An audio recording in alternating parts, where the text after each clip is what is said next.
Olá pessoal, tudo bem? Olha só, como é que a gente faz um programa ideal para começar o nosso dia? Com as principais notícias do Brasil e do mundo. O combate à desinformação. Um jornalismo também muito corajoso, claro. E um apresentador sem muitas, como direi, sem muitas papas na língua também. Desperta ICL com o Leandro Demore, um ano começando as manhãs com o melhor do jornalismo. Ai, muito bem. Além de tudo, ele é ator, né? Ator, atriz, bailarina, né, o Guilherme? Não é isso? Acabou com um saco de café. Ator, atriz, bailarina, canta, dança e representa. Muito bem, 7h02 da manhã, estamos ao vivo, 23 de abril de 2024, está começando o nosso Desperta ICL de hoje. Muito bom dia, muito obrigado pela companhia de todo mundo. Estamos ao vivo em todas as redes sociais mais relevantes que esperamos num futuro em breve tornem-se irrelevantes ou até mesmo sejam implodidas, né, e desapareçam e vão todas à falência, inclusive, é o que eu desejo para todas elas. Todas, Guilherme, todas. Mas enquanto elas não cumprem este futuro, que eu espero que elas cumprirão muito em breve, nós estamos ao vivo no Twitter, na Twitch, no Instagram, no Facebook e também, claro, lá no YouTube, no nosso canal do YouTube, no canal do ICL Notícias, no canal do Eduardo Moreira, no canal do Leandro Demore. Então, bom dia, muito obrigado para todo mundo que já está por aí, toda a galera que já está no nosso chat também. Você sabe, este programa vai ao ar todos os dias às 7 horas da manhã, de segunda a sexta-feira, sempre ao vivo, horário de Brasília. Muito bom dia para quem nos acompanha desde o comecinho. Tem muita gente que começa a assistir o programa um pouco mais tarde, e já me falou que tem a manha de puxar a barrinha, né? Você puxa a barrinha, Guilherme? Já viu durante o rolê o pessoal assim, esse pessoal tem a vida fácil, né? Acorda tarde o pessoal, pelo jeito. Pois é. Então você pode acompanhar esse programa, claro, como se fosse ao vivo, mas acordando um pouquinho mais tarde, muita gente faz isso. Começa a nos acompanhar a partir das 7h20, 7h30. Se você é uma dessas pessoas, puxa a barrinha para o começo, pega o programa lá desde o comecinho. Se você está chegando no YouTube, vai deixando o seu like, ativando o sininho, assinando o canal, comendo 7 bolinhas de romã, pulando 3 ondinhas e usando calcinha amarela, né? Porque a amarela é do dinheiro, né? Usando cueca amarela para dinheiro, usando cueca amarela, a branca para paz, se você quiser a paz do mundo, e usando a cueca azul, se você quiser o quê, Guilherme? Transar, não, o Grêmio campeão da Libertadores.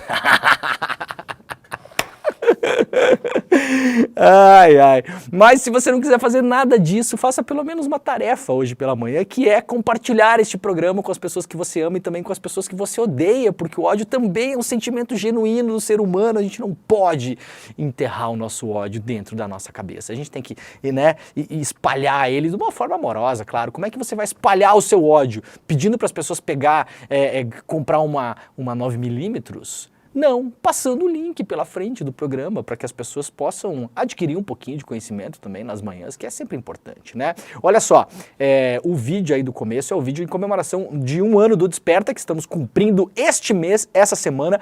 Ontem já, sucesso absoluto. Eu só vou fazer uma denúncia aqui, porque é o seguinte, ó. Alerta, tá? Nós estamos dando para quem se tornar membro solidário do ICL, a nossa gloriosa caneca com a minha caricatura feita pelo Aroeira, que é nada mais nada menos que um dos mais geniais caricaturistas do mundo. Isso não é exagero, fala aqui uma pessoa que conhece basicamente todos os jornais do mundo, porque é o que eu faço só da minha vida. Aliás, gostaria de fazer umas coisas mais interessantes, mas eu acho que não dá mais tempo, né, Guilherme? Já estamos aí, né, nesta roda viva, já foi. Então, olha aqui, ó, isso aqui é o nosso presente de 1 ano para quem está assinando o ICL como membro solidário. Nós começamos essa campanha ontem, as canecas são limitadas, então você corra. Daqui no final do programa eu vou explicar um pouco melhor, tá? Mas se quiser garantir agora, vai lá pro nosso link despertacl.com.br, despertacl.com.br, para ganhar isso aqui, assinatura de membro solidário. Vai ganhar também o meu livro aqui, ó, a história do mafioso que derrubou um império, Cosa Nostra no Brasil, que, como eu expliquei ontem, aqui temos o mapa do Brasil em formato de mancha de sangue, né? Patterns, né? Olha só, esse aqui vai autografado, a caneca vai para vocês também. 250 gramas de café para colocar na caneca, porque aqui a gente dá a vara, dá a minhoca, dá o peixe, dá tudo, né? Aqui esse programa dá tudo. E também o livro digital Máfia e Milícia, como os italianos da Cosa Nostra colonizaram o jogo do bicho no Brasil e nos levaram até o mundo em que a gente vive hoje, o mundo do escritório do crime, do assassinato da Marielle Franco, para a gente entender exatamente o que aconteceu. É um livro de leitura breve. Este livro é um livro digital para você ler ali em 1 hora e meia, para entender exatamente o que acontece hoje no Brasil, no Rio de Janeiro e na tal da milicianização da política brasileira, tá bom? Então tem o livro, lá está a Vivi olhando para mim, roubou minha caneca, estou fazendo, olha aqui, ó. Eu estou fazendo marketing com essa de hoje porque ontem era branca. E ela tá com cara de que ela sabe que ela roubou minha caneca. Ontem era branca. Hoje essa aqui é um pouquinho mais, né, mais azulzinha, tá? A gente vai escolher qual vai, se é a mais branquinha ou se é mais essa aqui, tá? Mas vai uma caneca. Vai os livros, os 2 livros. Vai o café. E para quem já é aluno, ontem muita gente adquiriu, né? Se tornou membro solidário. Se você virar membro solidário, vai ter tudo que tem no ICL, né, gente? 250 cursos, preparativo para o AB, preparativo para o Enem, curso de línguas, curso de história, filosofia, todos os nossos documentários que estão lá, os especiais que a gente fez, as mega entrevistas, as aulas que a gente faz aqui nos domingos que não ficam mais disponíveis para quem não é membro depois, o nosso clube de bônus para você fazer compra online, para comprar na farmácia, né? Comprar liquidificador, batedeira, mixer, todas essas coisas que tem aí para comprar no mundo, né? Vai ter desconto lá, assim, ó, se bobear só no desconto já tira o que vai gastar no mês, né? No ICL. E aí tem mais o que, Guilherme? Tem a biblioteca do ICL, que é espetacular, tem 1 milhão de coisas lá. Enfim, gente, tem assim, para ter acesso ao mundo ICL, o seu dia para fazer é hoje, tá bom? despertaicl.com.br e aí vai levar a caneca de 1 ano do Desperta, o meu livro autografado, o livro digital, o café, que é o café da agricultura familiar do Brasil, e também muito obrigado, né? Tá bom também, né? Não precisa mais nada, né? É muita coisa, né? Beleza? No final do programa eu dou uma lembrada de novo para todo mundo aqui. Então, vamos lá, né? Que tem bastante notícia hoje. 4ª onda de calor do ano deve se estender até a próxima semana. Temperaturas podem chegar a 35 graus em pleno outono, né? Que beleza. A 4ª onda de calor do ano no país já está em vigor e deve durar até a próxima semana. Por causa disso, segundo o Climatempo, temperaturas acima da média devem ser observadas na próxima quinta-feira no centro-sul do país. Os termômetros devem registrar as maiores marcas numa faixa que pega a região central do oeste do estado de São Paulo, noroeste do Paraná, Mato Grosso do Sul, Triângulo Mineiro e sul de Goiás. Nessas regiões, a temperatura deve atingir ou superar os 35 graus Celsius em vários pontos. Então, atenção aí, porque o calor vai ser excruciante. Olha que palavra legal, né? Eu não tenho certeza o que ela significa exatamente, mas ela é uma palavra muito boa para usar em uma condição como essa. Então, prestem atenção para quem mora nessas regiões, protejam-se, né? Evitem os horários de sol mais intensos e, como diria o Pedro Bial, Guilherme, use filtro solar também, né? É isso? O Guilherme parou de falar comigo. É isso aí. O Guilherme é novo, não sabe nem quem é o Pedro Bial, né? Já é da fase do Thiago Leifert. Muito bem. Vamos lá então, olha só, gente, o que está acontecendo na Grã-Bretanha, que absurdo isso aqui. Parlamento britânico aprova a lei de deportação de imigrantes ilegais para Ruanda. Voos começam em breve, diz primeiro-ministro. O Parlamento do Reino Unido aprovou nesta terça-feira, portanto ontem, uma lei que permite que o governo force os imigrantes que chegarem de qualquer lugar do mundo a pedirem asilo na Grã-Bretanha a entrarem em um voo que os leve para Ruanda. Ruanda. Você chegou lá ilegalmente, você pode pedir para ir para Ruanda. Uma coisa incrível, né? Será que a gente pode começar a pegar os britânicos que entram ilegalmente fora do mundo também, né? Entram no Brasil e a gente vai mandar eles para onde? Vamos mandar eles para a Argentina do Milei, né, Gui? Vai para a Argentina do Milei. Não, quero ir para Ruanda. Argentina não. Cara, é inacreditável. Quando eu li ontem, eu juro que eu vi isso aqui nas redes sociais e eu achei que fosse mentira. Juro, eu tive que entrar no site lá do jornal The Guardian para entender se era mesmo verdade. E isso vale para pessoas que nunca tenham sequer pisado em Ruanda e não saibam nem apontar Ruanda no mapa. A expectativa é que ainda nessa semana o rei Charles dê o consentimento real e o projeto vire lei. O texto tramitou entre a Câmara dos Comuns e a Câmara dos Lordes britânica e foi aprovado nos primeiros minutos dessa terça-feira. O primeiro-ministro britânico, o Rishi Sunak, afirmou que o plano é começar a enviar pessoas para Ruanda daqui a 10 ou 12 semanas. Sunak disse que o governo já fretou aviões comerciais e treinou cerca de 500 trabalhadores do setor de aviação para levar os imigrantes para aquele país. O pedido de asilo vai ser julgado pelo governo ruandês e, se for aceito, as pessoas vão receber a condição de refugiadas em Ruanda e não no Reino Unido. Para receber esses imigrantes, Ruanda, claro, vai receber do governo britânico um total de 370 milhões de libras esterlinas em um período de 5 anos. Para o governo, um dos efeitos da deportação para Ruanda será diminuir o fluxo de pessoas que entram no Reino Unido de forma ilegal. A agência de notícias Associated Press fez uma comparação com os números de pequenos barcos que chegam ao litoral do Reino Unido em 3 momentos. Em 2018 foram 300 barcos, 4 anos depois 45 mil barcos. No ano passado o número de barcos foi de 29 mil. Eu me pergunto o que está acontecendo em países como, ou assim, o norte da África, que os europeus vão lá bombardear, né? Será? Ou assim, em países como o Afeganistão e Iraque, que a galera vai bombardear. Eu vivi na Itália durante alguns anos, né? Em 2008, 9, 10, 11, e não foi por acaso que começou a aumentar o número de afegãos em Roma, por exemplo. Por quê? Porque a Itália, inclusive, foi lá bombardear o Afeganistão junto com os Estados Unidos. É um bando de cretino, né, cara? É um negócio inacreditável. Os caras vão lá, arrebentam a casa dos caras, depois ficam reclamando que as pessoas vão buscar asilo nos países que os bombardearam. É um negócio inacreditável. Segundo a agência, há grupos criminosos especializados em levar pessoas até o litoral do Reino Unido em pequenos barcos partindo da Europa continental. E, claro, teve muitas críticas ao projeto, é inacreditável que isso tenha passado. Olha, a gente fala muito no Brasil, né? Mas esse projeto aqui no Brasil era bem capaz de ser inconstitucional e a gente ter o STF aí derrubando um absurdo desses. Agora, nós vivemos um ciclo de extrema-direita no mundo. Isso aqui é uma resposta à sensação de violência que as pessoas têm no Reino Unido, e aí elas acham, claro, que é mais fácil sempre culpar os imigrantes. É um negócio inacreditável, eu não sei como esse negócio passou, e o rei sempre tem a tradição de nunca vetar nada que venha do parlamento britânico quando é aprovado com uma larga maioria, como foi o caso desse projeto. Inacreditável, parece um futuro distópico, né? Infelizmente é o futuro que a gente já chegou. Olha, gente, tá pegando fogo a coisa nos Estados Unidos.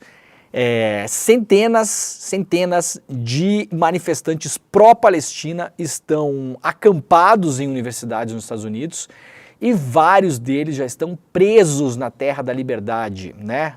A polícia americana está indo para cima dessa galera, isso é destaque aqui na capa do jornal do New York Times, hoje do Washington Post também, de praticamente todos os importantes jornais dos Estados Unidos.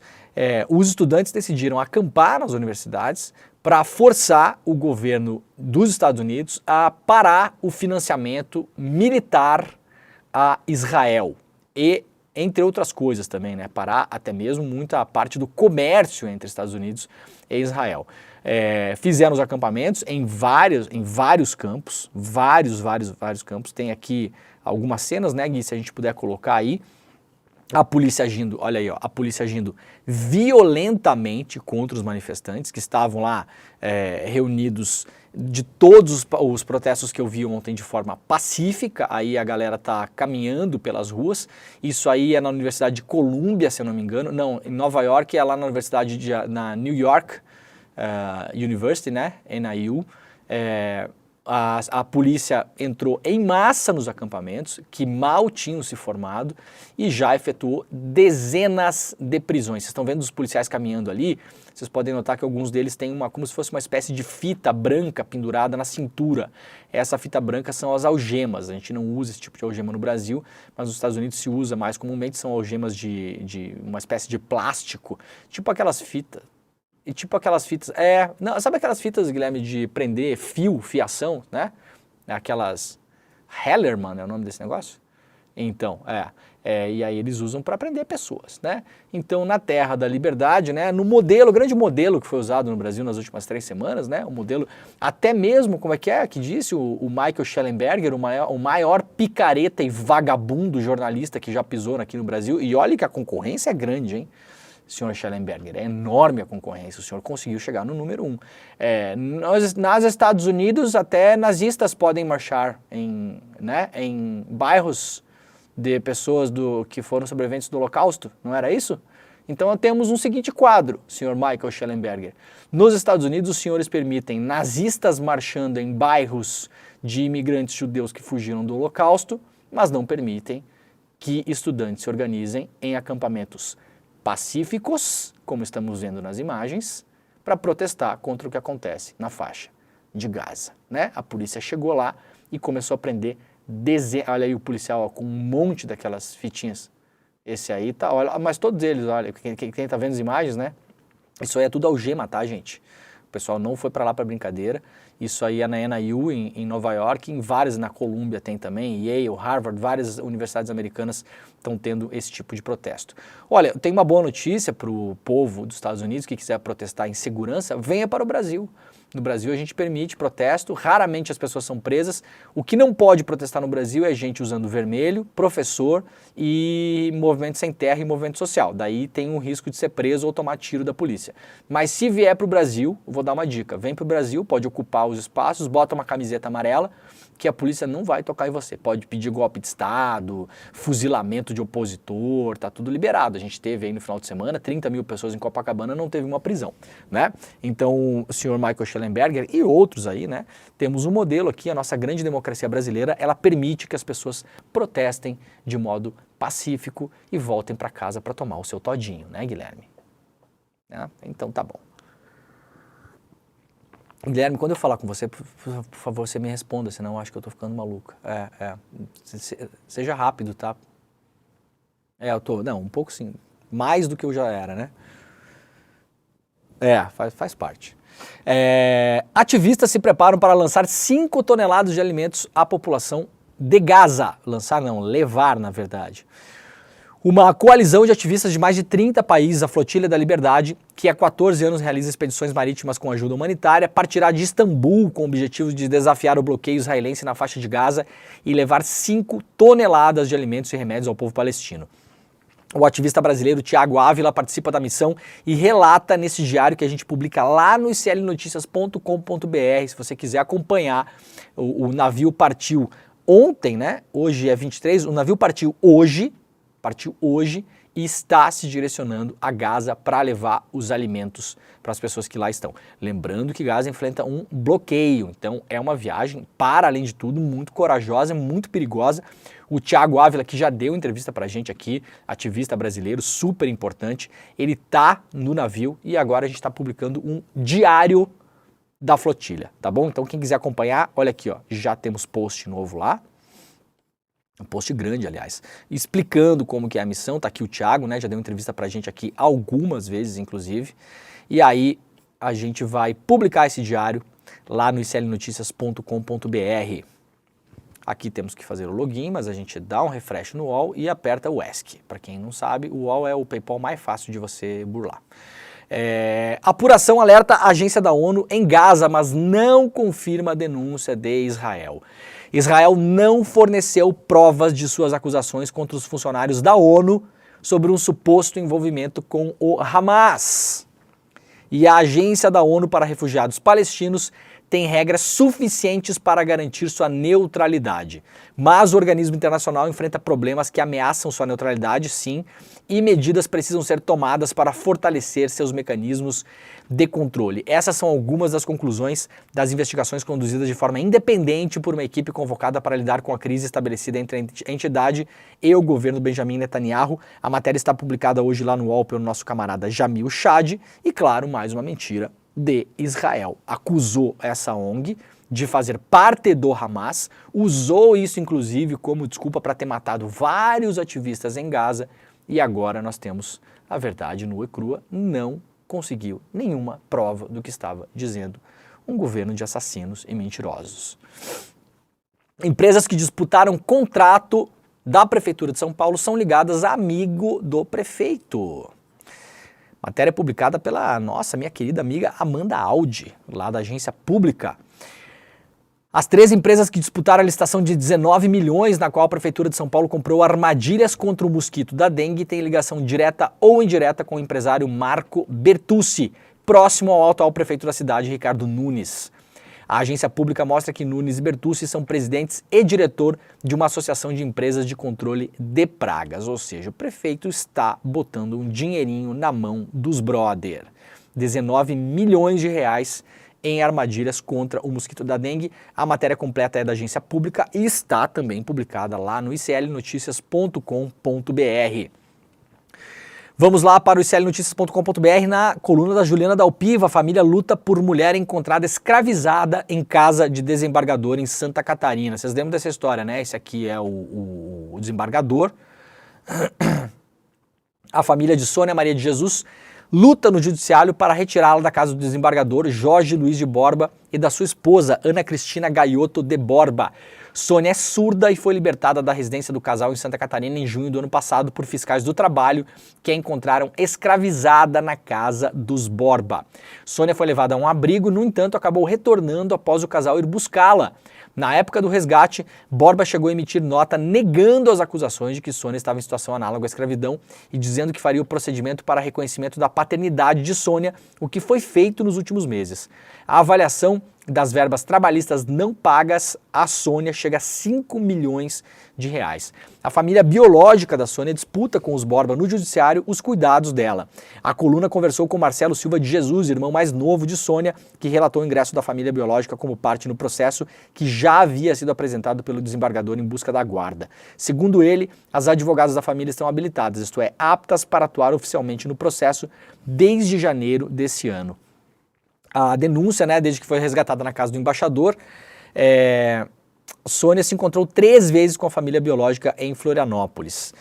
Inicialmente, os patrões pedem o reconhecimento da paternidade. Se não for concedida, requerem a curatela para entender que a trabalhadora não tem condições de responder por si mesma. Esse caso é um caso bizarramente absurdo. Essa mulher ficou anos, décadas na casa dessas pessoas, foi resgatada pela fiscalização e agora a família tenta adotá-la. É um negócio inacreditável. É uma senhora de idade já, surda, e aparentemente não tem muitas condições de cuidar de si própria. A família biológica agora briga na justiça pela guarda dela, Desembargador do Trabalho ainda, exatamente. É um negócio inacreditável,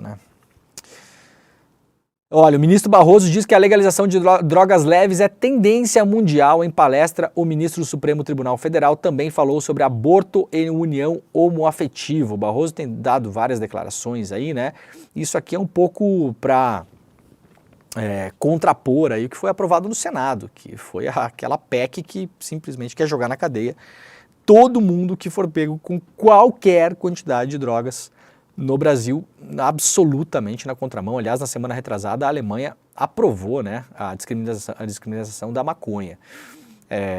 Quem quiser ver as declarações do Barroso estão lá também no iclnoticias.com.br. Minas Gerais, estado é condenado a indenizar réu que cumpriu 9 anos a mais de pena. O governo do estado de Minas Gerais terá que indenizar um homem condenado por tráfico de drogas e que cumpriu em prisão domiciliar quase 9 anos a mais de pena. A decisão da justiça cobra do governo do estado o pagamento de 30 mil reais por danos morais. Veja só, 9 anos, 30 mil reais. A vida do pobre é um negócio realmente barato, E pouco importa o crime que a pessoa cometeu, gente. Pouco importa, ela cumpriu a pena e ficou 9 anos a mais cumprindo pena que não deveria. Ponto final, No julgamento, a magistrada reconheceu a privação de liberdade por tempo superior ao tempo fixado na condenação. Segundo o site Migalhas, que publicou essa notícia, em 2010, o homem foi preso em flagrante por tráfico de drogas. Em seguida, ele foi condenado a 6 anos de reclusão em regime fechado. Por ser deficiente físico, foi autorizado a cumprir pena, reduzindo para 5 anos e 10 meses em casa, mas por falhas no procedimento judicial, ele precisou cumprir quase 9 anos a mais do que o devido. O Estado, portanto, foi condenado e vai pagar essa multa. Isso aqui vira precatório e aí o Zema vai pagar isso aqui no dia de São Nunca. Gilmar Mendes determina conciliação em ações sobre o marco temporal. O ministro Gilmar Mendes decidiu nesta Segunda-feira, a instauração de processo de conciliação envolvendo as ações sobre o marco temporal para a demarcação de terras indígenas. Com a decisão, as ações que tratam da questão devem ser suspensas até o decisão final da Corte. As partes envolvidas terão até 30 dias para apresentar propostas de conciliação. A conciliação terá a participação dos partidos e entidades que acionaram o Supremo, além de representantes do Executivo, Legislativo, AGU e PGR. Isso aqui é o processo lá, né, pela tese do marco temporal, que os indígenas somente têm direito às terras que estavam em sua posse no dia 5 de outubro de 88, que é a data da Constituição Federal. Ou seja, se um fazendeiro vagabundo expulsou os indígenas da terra deles e eles não estavam na terra no dia da promulgação da Constituição, a terra é de quem? Guilherme, do fazendeiro vagabundo. Essa é a tese do marco temporal. Né, ministro? É difícil a gente pensar em conciliação em relação a isso. Que tipo de conciliação é possível? Essa lei deveria ter sido derrubada pelo STF por ser ilegal. Evangélicos dominam posts de extrema-direita no Brasil, revela um estudo. Uma pesquisa inédita mostra que entre os 10 publicadores da extrema-direita mais influentes nas redes sociais, 8 se consideram ou são declarados evangélicos. Realizado por pesquisadores da Universidade Federal do Rio de Janeiro e pela UF, entre novembro do ano passado e janeiro desse ano, o estudo mapeou a movimentação de extremistas ao longo de 3 meses. As informações são da rede pública de jornalismo da Alemanha, Deutsche Welle. Segundo o trabalho, financiado pela Fundação Heinrich Böll, Santa Catarina e São Paulo são os 2 principais centros dessas postagens. No universo acompanhado pela pesquisa, os atores que se autodeclaram evangélicos são os que mais postam e os que têm maior alcance junto aos seguidores deste espectro político, diz Cristina Vital, professora que participou, né, uma das coordenadoras desse estudo. Os posts são marcados por publicações curtas e conteúdos que exploram sentimentos de ameaça, medo e desconfiança, e pela repetição de palavras negativas e críticas. Em muitos casos, as postagens apenas direcionam o leitor para links que induzem a leitura de outros materiais deste mesmo ecossistema, observou a professora que dividiu a coordenação da pesquisa com o Michel German, professor que é nosso frequente convidado aqui também. O estudo investigou 191 atores sociais da extrema-direita divididos em 4 grupos: políticos, influenciadores, blogs ou sites e antidemocráticos. Deste total, 14 eram mulheres, 111 homens e 66 coletivos. Na lista dos 8 perfis com maior engajamento no campo evangélico aparecem nomes como o deputado federal Nicolas Ferreira, o senador Flávio Bolsonaro e a ex-primeira-dama Michele Bolsonaro. Ou seja, não se trata, é importante deixar isso claro, né, de evangélicos no sentido de pessoas que estão evangelizando outras. Se trata de um bando de picareta, oportunista e aproveitador que se diz evangélico, né? Flávio Bolsonaro é evangélico, gente. Vamos pera lá um pouco com esse negócio, né? Se dizem evangélicos para usar da fé das pessoas e da boa vontade das pessoas para espalhar porcaria de um lado para o outro, né? Então é basicamente isso. O estudo completo está lá no iclnoticias.com.br. Ainda lá com o nosso amigo Jamil Chad no UOL, rede de fake news da extrema-direita ameaça pacto global contra pandemias. Em maio de 23, o britânico Nigel Farage usou suas redes sociais para mandar uma mensagem: o Tratado Global da Pandemia é um perigo para a nossa soberania nacional, diga não à Organização Mundial da Saúde. Esse Nigel Farage é um dos caras mais usados aqui no Brasil pelos negacionistas das vacinas, da doença e tal, né? Muito citado aí. O que parecia uma postagem isolada se revelou parte de um esforço internacional que nas últimas semanas ganhou força na tentativa de fazer fracassar negociações entre governos e a OMS. O tratado, que começou a ser negociado há 2 anos, prevê a criação de regras para que governos possam agir de forma coordenada e evitar o colapso que ocorreu com a Covid-19. De um lado, países teriam a obrigação de reportar surtos e aumentar a vigilância, enquanto o acesso às vacinas e à tecnologia seria aprimorado. Mas enquanto a OMS entra nessa semana de rodadas finais da negociação para o tratado, o processo está sendo alvo de uma onda de notícias falsas, promovidas principalmente por forças ultraconservadoras e ecoadas pelo movimento da extrema-direita nos Estados Unidos e na Europa. Então, claro, os caras estão mega coordenados no mundo todo, em todas as pautas que a gente viu vicejarem por aí nos últimos tempos. Olha, uma entrevista bem importante para quem quiser entender um pouco mais do que está acontecendo no mundo também, né? No Brasil ainda tem jornalista negando que haja uma organização internacional de extrema-direita. É um negócio curioso, né? Negócio curioso. Eu já vi jornalista falar isso essa semana, né? Inclusive do portal Metrópolis, né? Tem um aí que não pode ver uma bobagem da extrema-direita que está abraçando e pegando a bandeira, né? Segundo ele, só o Brasil enxerga uma coordenação internacional de extrema-direita. Olha, meu camarada, se só o Brasil enxerga, então os outros países têm que aprender com a gente, porque a gente está enxergando bem pra caramba, viu? Né? Redes sociais distorcem marco civil para fugir da responsabilidade, diz a coordenadora do CGI, a Renata Miele. A falta de regras para orientar o comportamento das redes sociais no Brasil não é um problema do texto do Marco Civil da Internet, aprovado há 10 anos, na visão da coordenadora do Comitê Gestor da Internet, a Renata Miele. Para ela, os advogados das grandes empresas de tecnologia se valem de interpretações indevidas para manter a irresponsabilidade de seus clientes. A Renata é uma das pessoas que mais conhece desse tema no Brasil. A entrevista foi publicada pela Folha, então se você quiser se aprofundar no que tem acontecido no país nos últimos tempos aí, em relação ao Elon Musk, você pode dar uma chegada lá na Folha e ler essa entrevista. A Folha lê a Folha, aliás, publicamos isso, né, ontem, lá no nosso querido e amado site. A Folha lê a Folha, uma pergunta que eu fiz para a Folha, se a Folha que apura lê a Folha que opina, porque a Folha que apura mostra uma coisa, a Folha que opina mostra outra. Parece outro jornal, aliás, né? Olha, gente, esse levantamento aqui é um levantamento importantíssimo, importantíssimo. Mostra muito do buraco que a gente se mete na imprensa brasileira em muitos momentos. A imprensa brasileira ela não pode ver um gringo, Guilherme, que ela quer casar. Não tem jeito, sabe? Não pode ver um gringo acenando assim, não pode, né? O gringo acenando a notinha de dólar, que é inacreditável a quantidade de jornalista. Alguns, vamos falar aqui bem claramente, né, Guilherme? Alguns não valem nada, tudo bem, esses a gente já sabe, mas não é nem desses que eu tô falando. Eu tô falando que é inacreditável a quantidade de jornalista que nas últimas semanas, com esse caso do Elon Musk, esqueceu tudo que aparentemente não aprendeu nos últimos anos e simplesmente reportou as tais das denúncias do Twitter Files como se fosse um caso jornalístico que tivesse alguma validade na existência da humanidade. Nenhum senso crítico. Nenhum senso crítico. A imensa maioria das pessoas que reportaram o negócio do Elon Musk, eu posso afirmar, porque eu peguei esse tal desse relatório, essa porcaria que eles publicaram lá no Congresso dos Estados Unidos, que até isso estava errado nas notícias, né?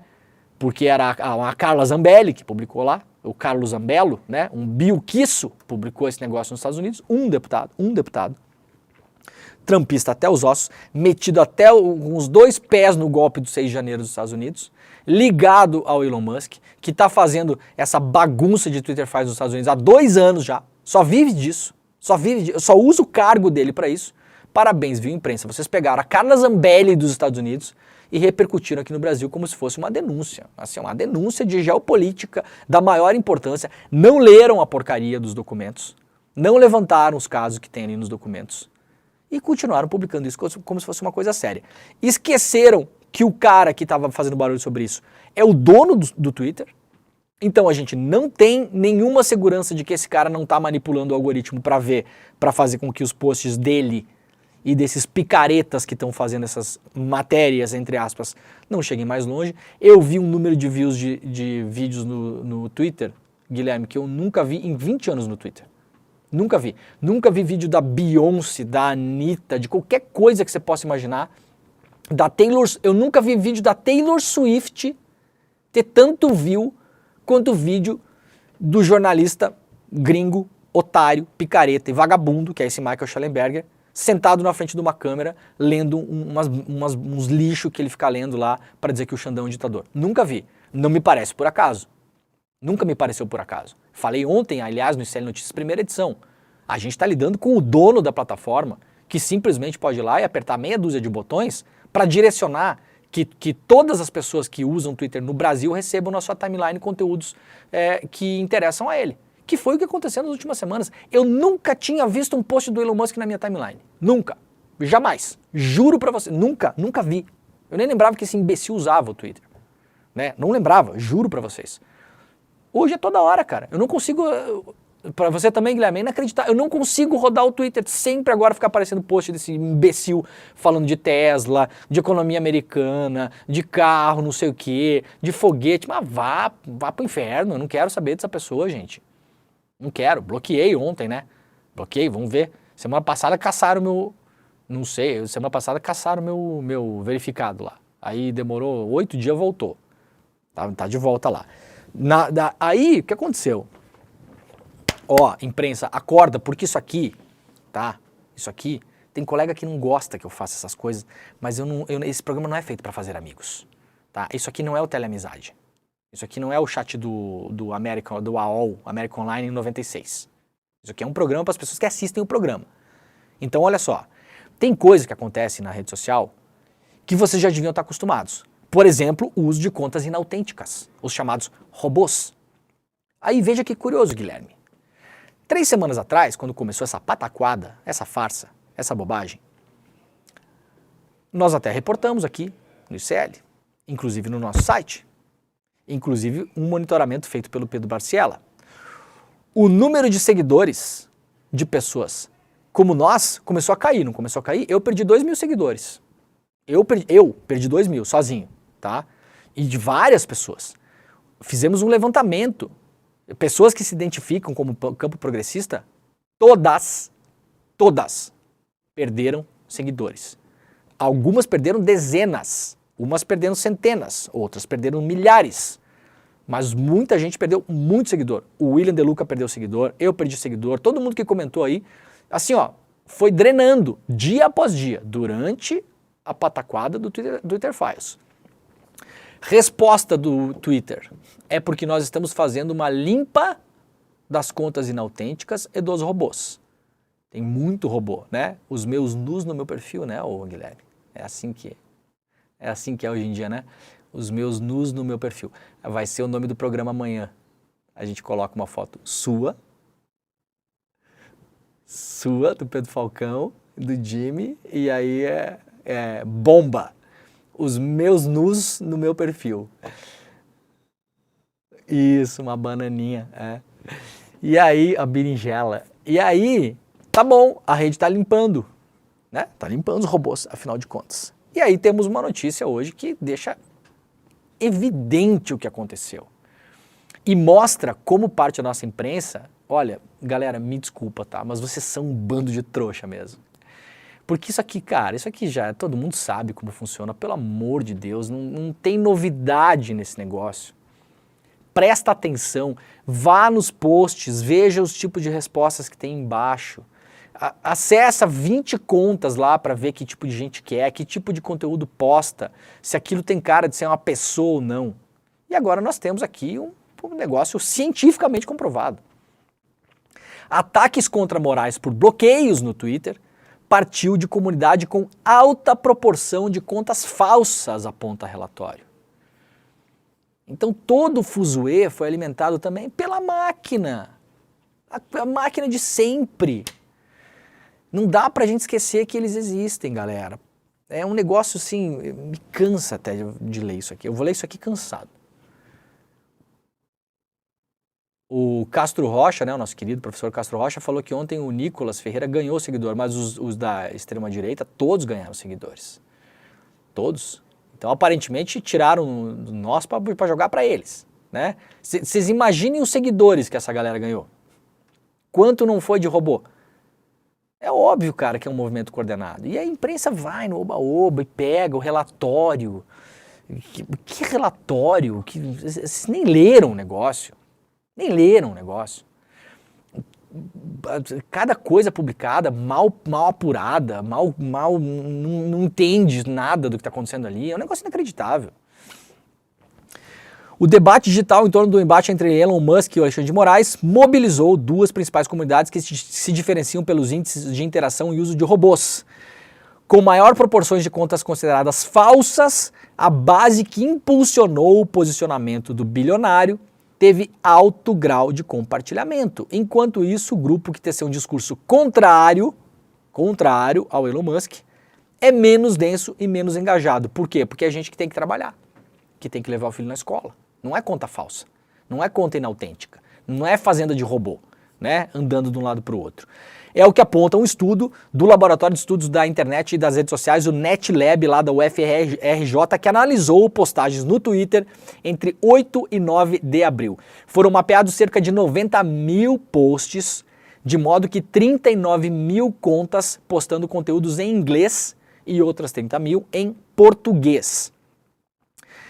Desenvolvemos um classificador baseado em inteligência artificial que identifica contas inautênticas, os chamados robôs. Observamos que Musk usa a plataforma dele para anabolizar o debate desde o primeiro dia do confronto digital, explicou a Marie Santini, coordenadora e fundadora do NetLab. Santini destaca que, entre as postagens em inglês, atenção aqui, atenção, presta atenção no que eu estou falando para você, tá? Porque não é meia dúzia. Não é que ajudou assim a dar uma pitadinha, uma pimentinha no debate. Vamos aos números levantados pelo NetLab, mostrando a realidade do impacto desse debate no Twitter. E não por acaso o Pedro Barciela depois fez um estudo no Instagram mostrando que esse assunto praticamente ficou no Twitter. E aí a imprensa republicou isso de modo como se fosse o fim do mundo. O Guilherme hoje tem uma matéria na imprensa, na Folha, que eu não vou nem abrir aqui para não passar raiva. Que é o Elon Musk, ele perguntou quanto custa a Globo para comprar a Globo. A notícia da Folha hoje. Eu vi. Aliás, se tiver aí, vamos colocar depois aqui. Vamos colocar, se der tempo no final. Eu vi isso ontem. Gente, um troll no Twitter, gente, uma conta anônima, que só faz piada a favor do Bolsonaro, um troll, que passa o dia ali fazendo racismo e misoginia, não sei o quê, fez uma brincadeira no Twitter falando pro Elon Musk comprar a Globo. O Elon Musk respondeu essa brincadeira, porque interessa ao Elon Musk manter essa chama do mal acesa, perguntando quanto custa. A Folha transforma isso em matéria, cara. Como se fosse uma coisa séria. As pessoas vão ler a manchete só, que vai passar na frente do olho delas, na timeline, e achar que o Elon Musk está cogitando comprar a Globo. Vocês têm noção da imbecilidade que é fazer isso? Eu não vi nem quem assinou a matéria. Me desculpa se estou chamando o seu trabalho de imbecilidade, mas de fato é, tá bom? Vai ter 2 trabalhos, não gostar e depois esquecer que não gostou. Né? Ou ficar com raiva a vida inteira e falar de mal de mim pelos próximos 20 anos, que já é que acontece mesmo, também não tem problema nenhum. Cara, isso não é matéria, isso não é assunto. Isso não deve ser publicado. Não deve ser publicado, tá bom? Ah, mas tudo que acontece é notícia, é mesmo? Vocês publicaram o acidente de trânsito que teve na esquina do meu hotel hoje? Não, né? Então não é tudo que acontece vira notícia. Notícia é uma decisão. É inacreditável como ninguém entendeu nada. Olha o que diz o estudo do NetLab. Entre as postagens em inglês, que estavam inflando o debate do Twitter Files, atacando o ministro Alexandre de Moraes e puxando o saco do Elon Musk, 41% vieram de contas falsas. Não é 10, nem 15, nem 20, que já seria escandaloso, nem 25, nem 30. 41%. Ou seja, nos dias de monitoramento, das 90 mil postagens em inglês que atacaram a democracia brasileira, o Supremo, o STF, a imprensa, todo mundo, e puxaram o saco do Elon Musk em inglês, 4 em cada 10 eram de contas falsas. Se não fosse essas 4 em cada 10, o debate, inclusive, seria, Guilherme, praticamente equilibrado. Não é mesmo? E se fosse equilibrado, muita gente na imprensa não teria caído na lorota de que aquilo é um escândalo, porque muita gente compra o escândalo pela maneira como o escândalo se vende. Entre as contas português, 35 são falsas. 35%. Um debate altamente poluído, como diz a Marie Santini do NetLab, que produziu esse estudo. São contas que estão ali para manipular o debate.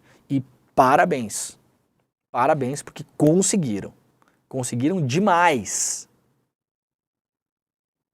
Qual o vídeo? Do rolê? Tá. Se tiver tempo a gente vai mostrar depois aqui. É inacreditável, né? Na comunidade que propaga o discurso do Elon Musk, a proporção de contas consideradas autênticas é de metade só, 50%. Enquanto a de robôs é de 47%. Então, gente, na comunidade que propaga o discurso do Musk contra a democracia brasileira, contra nossas eleições, pedindo impeachment de ministro do Supremo, vocês imaginem o caos que vai gerar o Brasil se começar um processo de impeachment de um ministro do Supremo. O Elon Musk não tá nem aí pra gente, galera. Tá usando o Brasil para fazer campanha do Trump. Deixa de ser otário. Deixa de ser otário. Metade das contas que apoiaram o discurso dele são falsas ou inautênticas. Inautêntica é a conta que até pode ser operada por uma pessoa, mas ela é usada de modo inautêntico, ela fica replicando vários conteúdos, respondendo várias pessoas, pode ter coisas, outros softwares, né, outros programas plugados ali para fazer autorresposta, são contas que agem, até é uma conta de uma pessoa, mas ela age como se fosse uma conta de um robô. Então na prática dá na mesma. É inacreditável, né, cara? É inacreditável.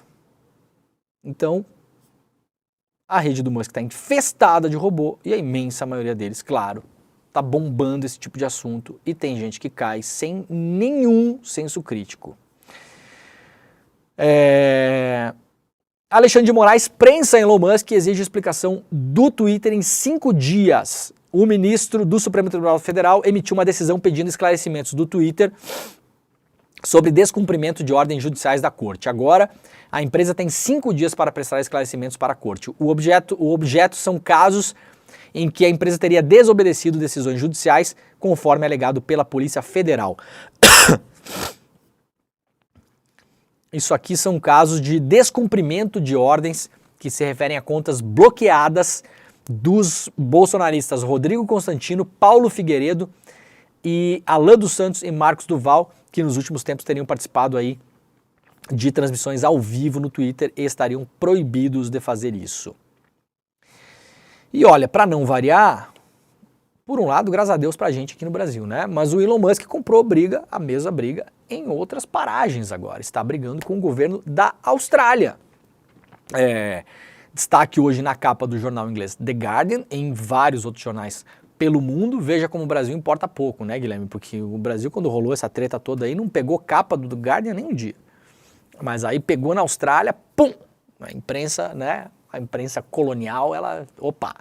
Deixa eu ver o que está acontecendo na minha colônia aqui. O que está acontecendo lá, gente? E diferentemente do Brasil, lá a classe política em peso, está enchendo a cara do Elon Musk de bofetada.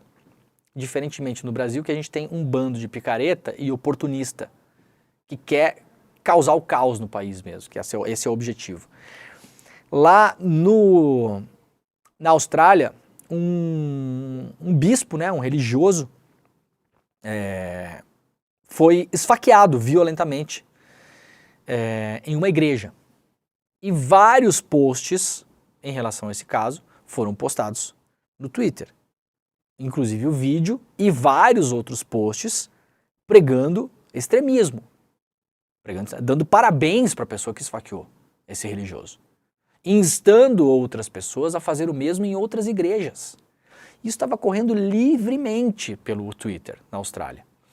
A Austrália tem uma comissão que foi criada lá, de modo legal, obviamente, ao contrário do que alguns idiotas querem fazer parecer, e essa comissão falou para o Twitter retirar esses posts. E o Musk não quer retirar, viu, Guilherme? Post que tem gente lá com fotos de um cara esfaqueado e dizendo que tem que mais é que matar mais gente mesmo. Então esse é o tipo de liberdade de expressão que o senhor Elon Musk está pregando no mundo todo. não tem absolutamente nada a ver com liberdade de expressão. Todo mundo já entendeu. O primeiro-ministro, ele classificou o Elon Musk como um bilionário arrogante que pensa que está acima da lei. Bilionário arrogante, pleonasmo, né?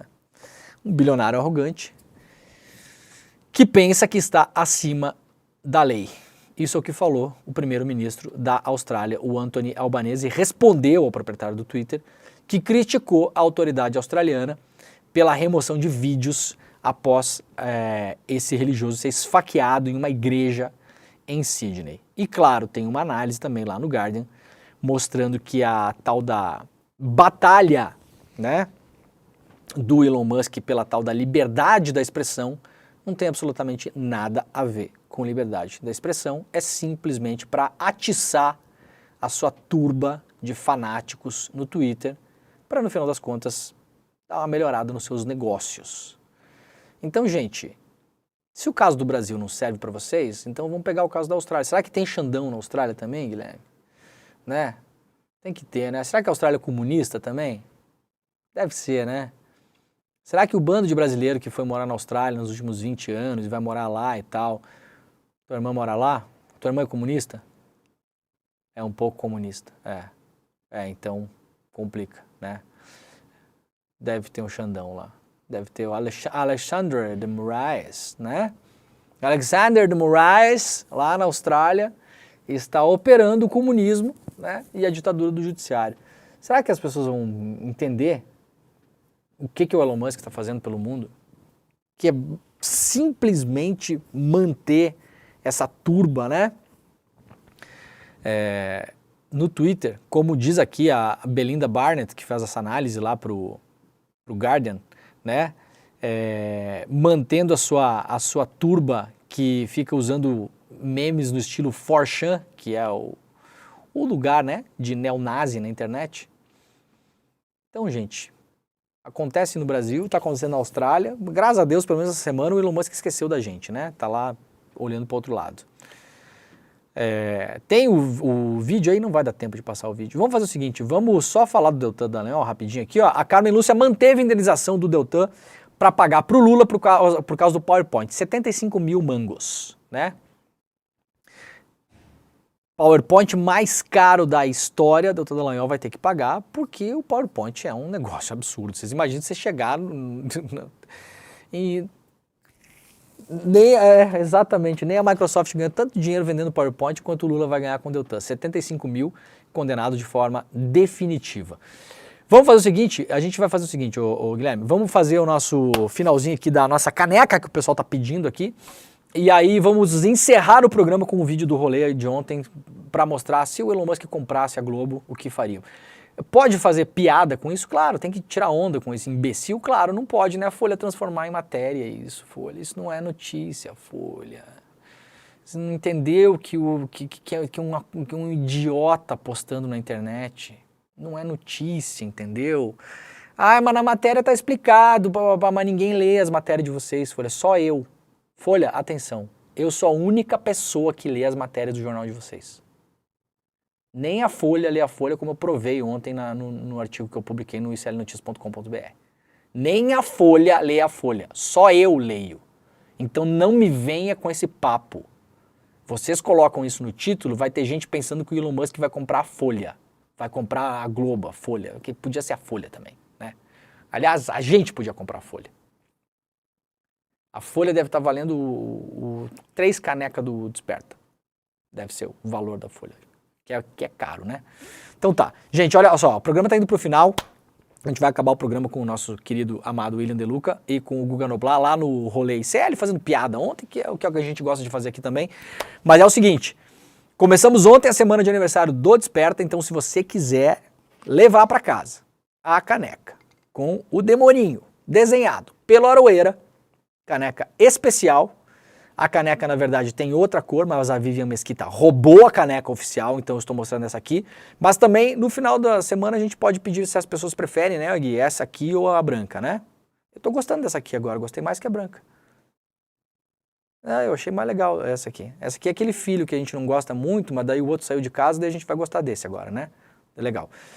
Então vai levar a caneca vai levar o meu livro autografado, está aqui, vou autografar um por um, né? Está aqui, A História do Mafioso que Derrubou o Império, livro com várias fotos, várias fuetas dos mafiosos italianos, né, que estiveram com os pés no Brasil aí nos anos 60 e 70. Aqui, ó, essa foto aqui é uma foto exclusiva do livro, ó. Um grupo de mafiosos franceses e italianos presos no Brasil pelo DOPS. Vários deles foram torturados nessa época aqui também. Ou seja, conta a história do Brasil de fato, né? Aqui uma foto que eu consegui exclusiva para o livro também, um mafioso tomando banho de piscina numa daqueles resorts do Nordeste, né, na época. Então, vai levar esse livro autografado, vai levar a caneca, vai levar um pacotinho de café para botar na caneca, da agricultura familiar do Brasil, vai levar o livro Máfia e Milícia, como os italianos cruzaram o Atlântico para ensinar o jogo do bicho no Brasil a ser máfia e como isso foi desembocar no escritório do crime, no assassinato da Marielle Franco. Esse outro livro é um livro digital. Então, o livro digital, o livro físico que vai chegar na sua casa, o café que vai chegar na sua casa, a caneca que vai chegar na sua casa e para além disso tudo, vai ter acesso a tudo que tem dentro da plataforma educacional do ICL. Toda a nossa biblioteca, todos os cursos de línguas, de história, filosofia, geografia, direito, Excel, PowerPoint, finanças, tudo que tem lá. Se você fizer hoje a assinatura do membro solidário, que além de tudo vai dar uma bolsa de estudos para quem não tem condições de estudar. Então vai ter acesso a tudo, vai dar a bolsa, vai levar a caneca, vai levar o livro digital e vai levar o café e tá bom também porque já tá levando coisa demais. Né? Porque custa só R$62, eu tô achando que isso aí devia custar R$620, Guilherme. 620. Mas por enquanto é só R$62, tá bom? O link despertaicl.com.br para pegar o desconto e levar as coisas para casa. Aproveite que a gente não sabe quantas canecas teremos até o final da semana, tá bom? Vamos terminar o programa hoje então com o vídeo do rolê. Dá tempo? Acha que não?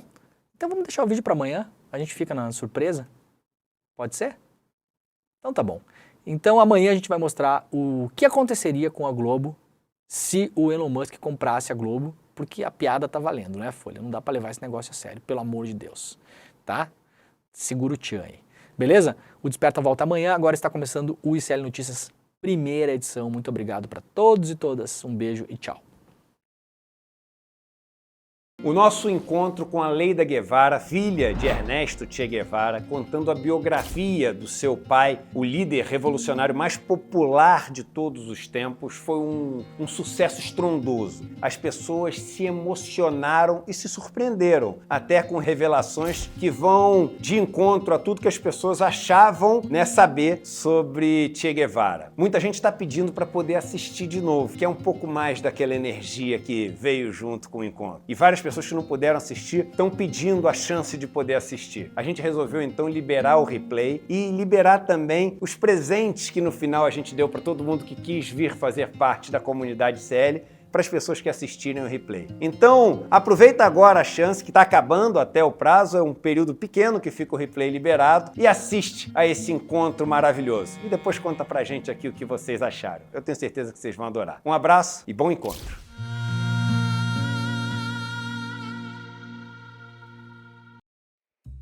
No Em Detalhes de hoje, a gente conversa com o advogado Guilherme Carnelós, que vai falar sobre a PEC da criminalização do uso de drogas, que foi aprovada em 2 turnos no Senado Federal. Não perca, é às 10h30 da manhã, logo após o ICL Notícias, primeira edição. Eu te espero.